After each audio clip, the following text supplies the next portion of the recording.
In late 2010, this area of London was the scene of huge protest marches against the rise in tuition fees and cuts to education.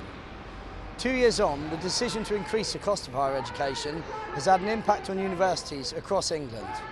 We're taking a look at the events from 2010 and the effects they've had on a personal and national level. What was your experience of the protests? As we got out of Charing Cross Station and started walking down towards Parliament Square, we were met with quite chaotic scenes. As we were walking down here, there was mounted policemen on horses charging at a whole load of protesters who were trying to get down towards Parliament Square. There was a lot of people obviously kicking off, lots of fires, a lot of aggravation. Have you or anyone you know been affected by the rise? My younger sister had always planned to go to university.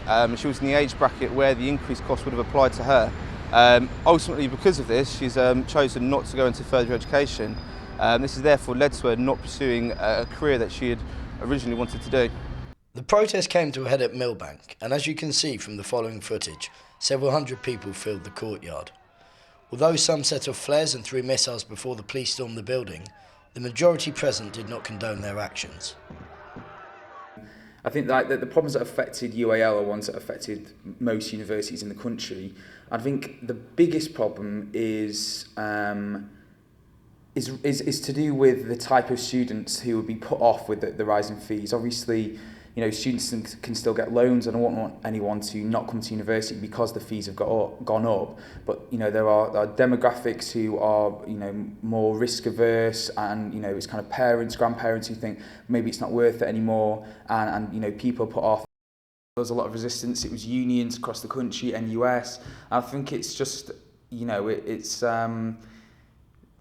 almost feels like, you know, proof that we actually, students did have a good point, and you know, there was a reason that people were protesting. I think it was, you know, it was an ideological shift. We've looked back at the protests of 2010 and seen the effect of the tuition fee rise. From here, where thousands gathered in Trafalgar Square, down to the chaotic scenes on Whitehall and at Millbank, the overarching aim was a peaceful protest to protect the future of university education.